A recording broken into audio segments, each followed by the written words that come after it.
எல்லாருக்கும் வணக்கம்.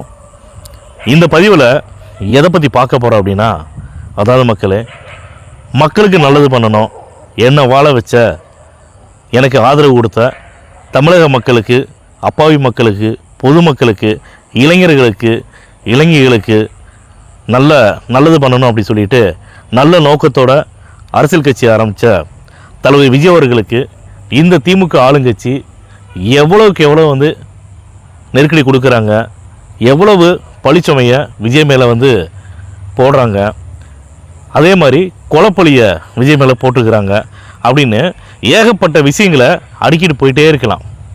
விஜய் அவர்கள் முதல் மாநாடு விக்கிரவாண்டியில் பி சாலையில் மாநாடு வச்சாங்க, நடத்துனாங்க. அந்த மாநாட்டில் இளைஞர்களோட எழுச்சியை பார்த்தோன்னா திமுக ஆளுங்கட்சிக்கு ஆட்டங்கன்றுச்சு. இல்லை, விஜய் பார்த்து நாங்கள் பயப்படலைன்னு சொன்னால் அது சத்தியமாக நான் சொல்கிறேங்க, பச்சை பொய் அப்படின்னு தான் நம்ம சொல்லணும். அதே மாதிரி தமிழக மக்களுக்கு அப்படி சொன்னால் திமுக பொய் சொல்லிட்டு இருக்குதுங்கிறது தமிழக மக்களுக்கு எல்லாத்துக்குமே நல்லா தெரியும். நான் ஏன் இதை சொல்கிறேன்னு கேட்டிங்கன்னா, விஜய் அவர்களை பார்த்து இளைஞர்களோட எழுச்சி எவ்வளோ இருக்குது, மக்கள் விஜய் அவர்களுடைய பக்கத்தில் மக்கள் எவ்வளோ பேர் நிற்கிறாங்க, எவ்வளோ பேர் ஆதரவு கொடுக்குறாங்க அப்படிங்கிறத பார்த்துட்டு அடுத்து இவனை விட்டால் இனிமேல் நம்ம திமுக அடுத்த இந்த 2026 தேர்தலில் ஜெயிக்காது அப்படி சொல்லிட்டு விஜய் அவர்களுக்கு முட்டுக்கட்டை போட ஆரம்பித்தாங்க. அவருடைய மாநாட்டுக்காக இருக்கட்டும், மக்கள் சந்திப்பு கூட்டத்துக்காக இருக்கட்டும், ஏகப்பட்ட கண்டிஷன்ஸை இது வரைக்கும் ஒரு அரசியல் கட்சிக்கு கண்டிஷன்ஸ் போடாததை விட அதை விட டபுள் மடங்கு அதிகமாக விஜய் அவர்களுக்கு எக்கச்சக்கமான கண்டிஷன்ஸை நிபந்தனைகளை போட்டாங்க.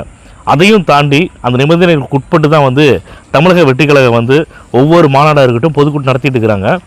கரூரில் நடந்த துய சம்பவத்துக்கு அப்புறமா விஜய் முடிச்சிடலான்னு சொல்லிட்டு எல்லாமே பிளான் பண்ணாங்க. அது முடியல. என்னென்னவெல்லாம் பண்ணினாங்களோ எல்லாத்துலேயும் என்னென்ன சதி பண்ணினாலுமே விஜய் அவர்கள் மக்களோட பேராதரவோட எல்லா தடையும் உடைச்செறிஞ்சிட்டாங்க.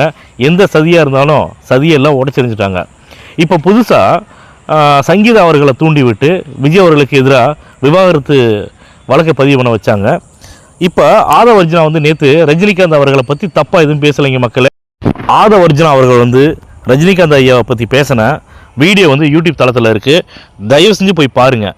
என்ன சொன்னார்னா, ரஜினிகாந்த் ஐயா அரசியல் கட்சி ஆரம்பிக்கிறதுக்காக தான் வந்தாங்க, ஆனால் திமுக மிரட்டல் கொடுத்துச்சு, ரஜினிகாந்த் ஐயா பயப்படலை அப்படிலாம் சொல்லவே இல்லை, அதை பற்றி பயத்தை பற்றி பேசவே இல்லை. திமுக ரஜினிகாந்த் ஐயாவுக்கு மிரட்டல் கொடுத்தாங்க, அப்புறம் அவர் அரசியல் கட்சி ஆரம்பிக்கல, ரஜினியில் படம் பண்ண போயிட்டார்.